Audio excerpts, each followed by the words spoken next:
Ahojte, vítam vás v ďalšom tutoriáli o programovaní v jazyku C++. V dnešnej časti si ukážeme textový vstup, bude to iba jedno písmeno. Čiže začneme vytvoreným prototypu. Pri texte sa používa char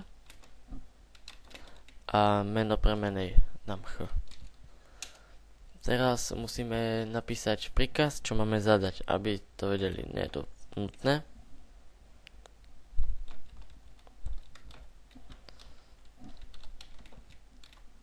Zadaj svoj znak.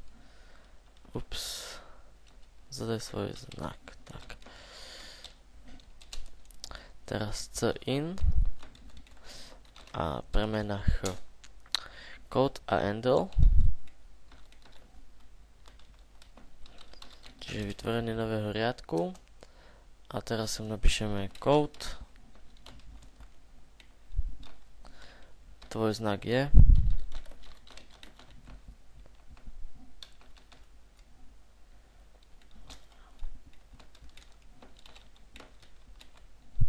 Bodka. Tak, a teraz si to poďme vysvetliť.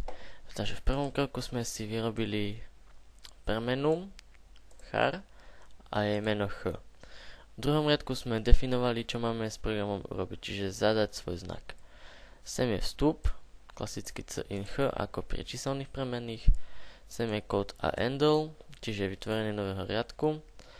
A v poslednom riadku sme dali kód a tvoj znak je ch, čiže tento posledný riadok nám zobrazí výstup našeho riadku.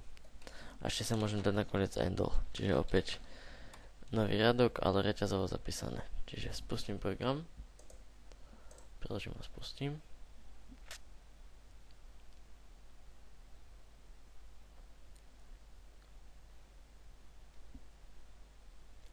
Tak a toto máme, zadám svoj znak b. Svoj znak je b. Tak, to je všetko.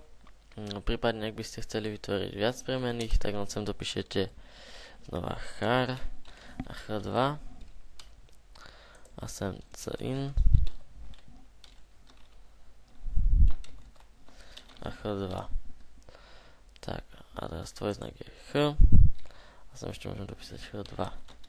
Tak a teraz môžem zadať dva znaky a viacnásobné písanie znakov bez vytvárania osobitných premenných si ukážeme v ďalších tutoriáloch. Zabudol som bodkočiarku. Tak, preložiť a spustiť. A teraz môžem zadať dva znaky, takže čo ja viem, u a o.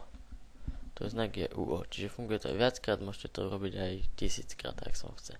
Takže to už bolo fakt všetko a ak sa vám moje video páčilo, tak prosím odber. So, if you like my video, please subscribe for more.